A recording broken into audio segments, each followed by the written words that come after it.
బులెటిన్లో మరో breaking news చూస్తున్నాం. అనంతపురం జిల్లా తాడిపత్రిలో గొడవలకు కారకులు ఎవరు? పాత ఫ్యాక్షన్ కు ఎమ్మెల్యే పెద్దారెడ్డి కొత్తగా ఆజ్యం పోసారా? అవును అనే సమాధానం ఓ వీడియో రూపంలో వినిపిస్తోంది. ఎన్నికల్లో ఏ పార్టీ గెలిచినా తాను వేట మొదలు పెడతారంటూ కుండబద్దలు కొట్టినట్లు చెప్పారు ఎమ్మెల్యే పెద్దారెడ్డి.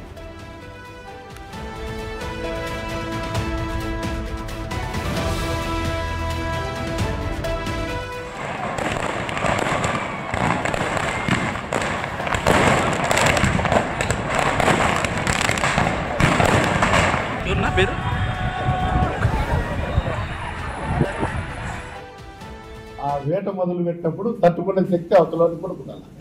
ఏ పార్టీ వచ్చినా కూడా నేను మొదలు పెడతా. ఇప్పుడు కూడా చెప్తాను, ఇది మెన్షన్ చేసుకోండి. తెలుగుదేశం కాదు, వైఎస్ఆర్ కాదు, జనసేన కాదు, ఏ పార్టీ వచ్చినా ఎలక్షన్ అయిపోయినాక 2-3 నెలల్లో నేను వేట మొదలు పెడతా. అది కూడా కనుక్కోండి. ఆ వేట మొదలు పెట్టినప్పుడు తట్టుకునే శక్తి అవతలని కూడా ఉండాలి. ఏ పార్టీ వచ్చినా కూడా నేను మొదలు పెడతా. ఇప్పుడు కూడా చెప్తాను, ఇది మెన్షన్ చేసుకోండి. తెలుగుదేశం కాదు, వైఎస్ఆర్ కాదు, జనసేన కాదు, ఏ పార్టీ వచ్చినా ఎలక్షన్ అయిపోయినాక 2-3 నెలల్లో నేను వేట మొదలు పెడతా. అది కూడా కనుక్కోండి. అసలే తాడిపత్రి, పైగా పెద్దారెడ్డి ఛాలెంజ్. దీంతో పట్టణం అట్టుడుకుతోంది. యుద్ధ వాతావరణం నెలకొంది. సాయుధ బలగాలు సైతం అర్లలను కట్టడి చేయలేకపోతున్న పరిస్థితి. కొన్ని గంటలుగా ఉద్రిక్తతలు ఎప్పుడు అదుపులోకి వస్తాయో చెప్పలేకపోతున్నారు. పెద్దారెడ్డి సవాల్ వీడియో ఇప్పుడు వైరల్గా మారింది. కొత్తగా అగ్గి రాజేశాడంటూ స్థానికులు వాపోతున్నారు.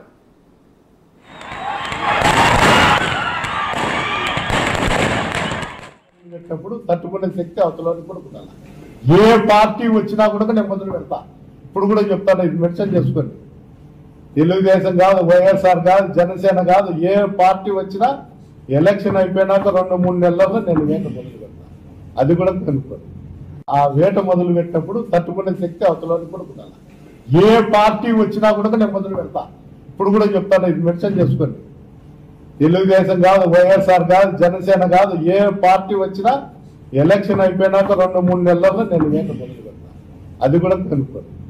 ఆ వేట మొదలు పెట్టినప్పుడు తట్టుకునే శక్తి అవతలని కూడా ఉండాలి. ఏ పార్టీ వచ్చినా కూడా. అసలు పెద్దారెడ్డి ఎందుకు ఇలా మాట్లాడాడు? ప్రస్తుతం ఆయన్ను పోలీసులు రహస్య ప్రదేశానికి తరలించినట్లు చెబుతున్నారు. ఎన్నాళ్ళు అలా దాచిపెడతారు? వేట మొదలు పెడతాడా అన్నప్పుడే ఎందుకు కట్టడి చేయలేదు అనే ప్రశ్నలు వినిపిస్తున్నాయి. ఆయన మాటల నేపథ్యంలో తాడిపత్రి చల్లబడుతుందా?